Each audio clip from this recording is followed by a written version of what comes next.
Halo, assalamualaikum. Baik lagi sama gue Alki Vera. Belum lama ini rame geger di jajaran kepolisian. Ada orang yang terpaksa harus dibuang pangkatnya karena berurusan dengan orang yang punya kasus BLBI. Rame. Apa itu kasus BLBI?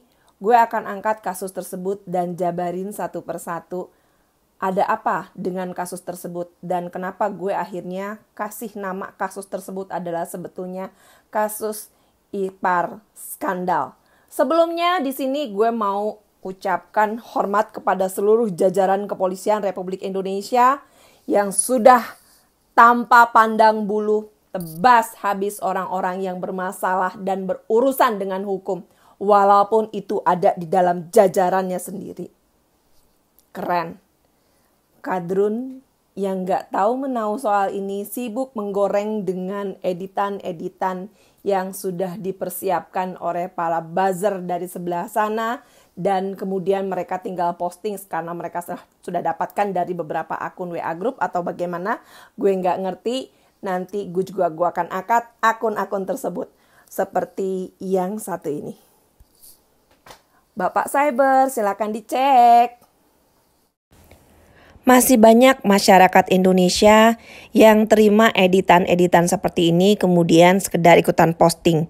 Tapi dia tidak mau cari tahu dulu kasus BLBI dan kenapa kasus BLBI itu ada. Judulnya ikut posting.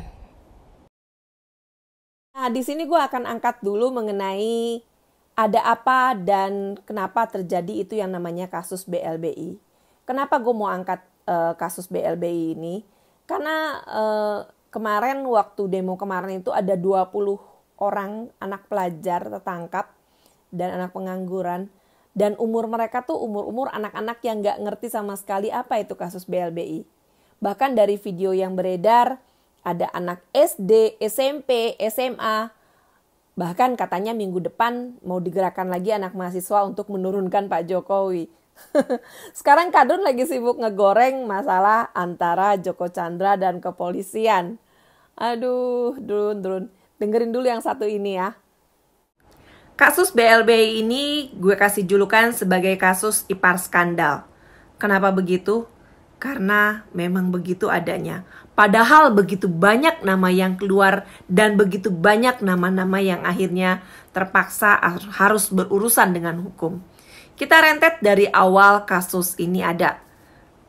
Pada sidang Kabinet 3 September 1997, Soeharto meminta izin kepada DPR untuk bisa meminjam uang kepada IMF sebanyak 147,7 triliun rupiah untuk membantu bank-bank yang bermasalah pada saat itu. Dan di sini ada satu kuncinya. Gubernur Bank Indonesia saat itu adalah Gubernur Bank Indonesia 3 periode berturut-turut, yaitu Sudradjat Djiwandono. Siapa beliau?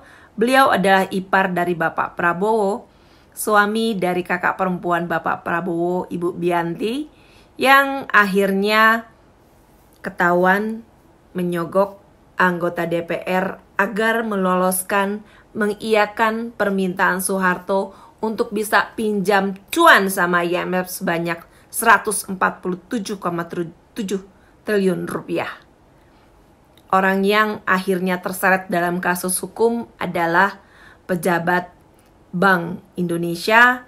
Saat itu adalah Burhanuddin Abdullah yang ketahuan menyalahgunakan uang sebanyak 100 miliar, 68,5 miliar untuk bantuan hukum terhadap pejabat Bank Indonesia yang bermasalah untuk sogok hakim dan jaksa, dan 31,5 miliar untuk menyogok anggota DPR agar semuanya tanda tangan untuk menyetujui Soeharto bisa pinjam uang sama IMF. Begitu awalnya kasus BLBI terbuka.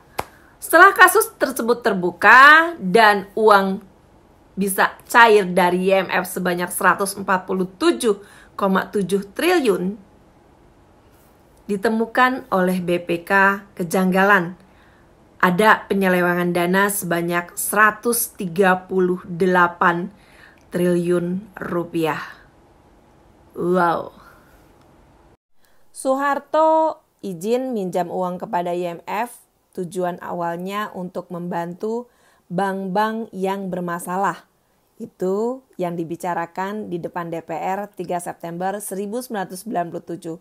Tetapi pada kenyataannya dengan Kepres nomor 26 tahun 1998, Presiden Soeharto memerintahkan kepada Gubernur Bank Indonesia waktu itu Sudrajat Djiwandono untuk memberikan pinjaman kepada bank-bank yang tergolong sehat, sedangkan bank-bank yang tidak sehat segera diperintahkan untuk di-merger, likuidasi, dan diakuisisi, ditutup, dibangkrutin, atau gabung dulu sama bank yang gede, gitu loh kasarnya. Yang gilanya dari sekian ratus triliun uang yang dikucurkan untuk BLBI mau diselesaikan hanya dengan 100 miliar rupiah.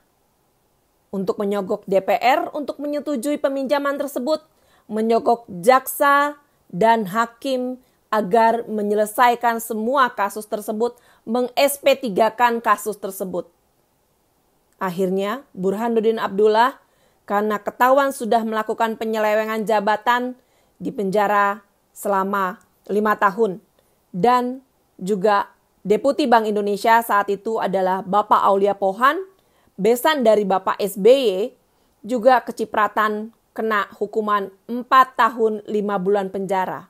Makanya paham ya kenapa Bapak Antasari akhirnya harus di-stop dengan cara sedemikian rupa. Ini babak pertama, karena setelah aku pengen jelasin secara detail. Semuanya ada 17 menit, jadi aku potong dulu sampai di sini. Nanti aku lanjutin di babak yang berikutnya. Ditunggu ya. Assalamualaikum.